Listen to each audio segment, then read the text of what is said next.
நாளைக்கான வீடியோக்கான ஒரு ப்ரோமோ தாங்க வந்திருக்கு. ப்ரோமோ வந்து சூப்பராக இருந்துச்சு அப்படின்னு தாங்க சொல்லணும். அதாவது நம்ம சீதாவோட அண்ணன் வந்து அஞ்சலி கல்யாணம் பண்ணிட்டாங்கல்ல, கல்யாணம் பண்ணிட்டு வீட்டுக்கு வேறு வந்துட்டாங்க.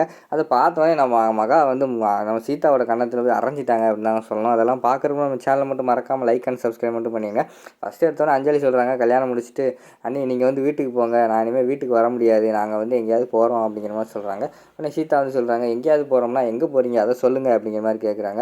அதான் தெரியல, கல்யாணத்தை ஏதோ அவசரப்பட்டு முடிச்சிட்டோம், ஆனால் எங்கே போகிறோன்னு தெரியல, நாங்கள் எங்கேயாவது போய் பொழைச்சிக்கிறோம் தனியாக, வீட்டுக்கு வந்தால் எங்களால் இருக்க முடியாது, சித்தி வேறு பயங்கரமான கோபத்தில் இருப்பாங்க, எங்களை கொண்டாலும் கொண்டுருவாங்க, அதனால் நாங்கள் வந்து வீட்டுக்கு வரமாட்டோம், நீங்கள் போங்க அப்படிங்கிற மாதிரி சொல்கிறாங்க.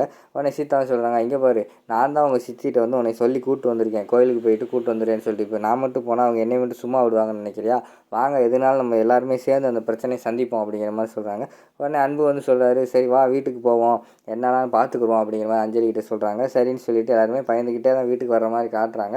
இவ்வளோ நேரம் போனால இவ்வளோ நேரம் காணும், என்ன ஆச்சு அப்படின்னு சொல்லிட்டு எல்லாருமே வாசல்கிட்டே வெயிட் பண்ணிக்கிட்டு இருக்கிற மாதிரி காட்டிக்கிட்டு இருக்காங்க. டக்குன்னு ஒரு கார் சவுண்டு வருது. கார் சவுண்டை வந்தவொடனே எல்லாருமே வீட்டை விட்டு வெளியில் வந்துடுறாங்க. அஞ்சலி காலையில் போனால் இவ்வளோ நேரம் ஆச்சு, என்ன ஆச்சு அப்படின்னு தெரியாமல் எல்லாருமே வெளியில் வந்துடுறாங்க.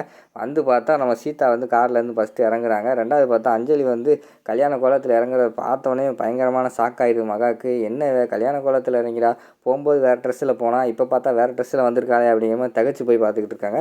அதுக்கடுத்து பார்த்தா பக்கத்தில் அன்பு இறங்குறாரு. அன்பு இறங்கினோடனே எல்லாருக்குமே பயங்கரமான ஷாக்கு. சேது எல்லாம் திருன்னு முழிச்சுக்கிட்டு நின்றுட்டு இருக்காரு. என்ன நடந்துச்சுன்னு தெரியாமல் அப்படியே மெதுவாக நடந்து பக்கத்தில் வராங்க. ஏய் என்ன கோயிலுக்கு கூப்பிட்டு போகிறேன்னு சொல்லிட்டு கல்யாணம் பண்ணி வச்சுட்டு வந்திருக்கேன், யாருவேன் அப்படிங்கிற மாதிரி கேட்காங்க. உடனே நம்ம அதுக்கு அமைதியாகவே என்ன சொல்கிறேன்னே தெரில, நம்ம சீதாவுக்கு அப்படியே அமைதியாகவே இருக்காங்க, வாயடைச்சு போய். அவங்களுக்கு பதிலாக வந்து இவங்க தான் பேசுகிறாங்க, நம்ம அஞ்சலி தான் பேசுகிறாங்க. சித்தி இவங்க பேர் அன்பு, நான் வந்து இவங்களை வந்து கல்யாணம் பண்ணிக்கிட்டேன் அப்படிங்கிற மாதிரி சொல்கிறாங்க. அவனை எதுக்கு நீ கல்யாணம் பண்ண, உனக்கு தான் மாப்பிள்ளை தான் நான் பார்த்துட்டோம்ல அப்படிங்கிற மாதிரி மகா சொல்கிறாங்க. இல்லை சித்தி, இவரை தான் நான் லவ் பண்ணேன், அதான் கல்யாணம் பண்ணிட்டேன் அப்படிங்கிற மாதிரி சொன்னோடனே நம்ம சத்யாவுக்கும் பிரியாவுக்கும் பயங்கரமான ஷாக்கு. என்னடி இவ புதுசாக சொல்கிறா, நமக்கே தெரியாது இவ லவ் பண்ணது அப்படிங்கிற மாதிரி அவங்க யோசிச்சுக்கிட்டு இருக்கிற மாதிரி காட்டுறாங்க. ஒரு விருந்து போகிறாங்க மகா, நம்ம சீதாவோட கன்னத்திலே ஓங்கி ஓங்கி அரைஞ்சிடுறாங்க. எல்லாருமே ஷாக்காகி பார்த்துக்கிட்டு இருக்காங்க. அதோட பார்த்தீங்கன்னா இந்த ப்ரோமோ வந்து முடிச்சிடுறாங்க.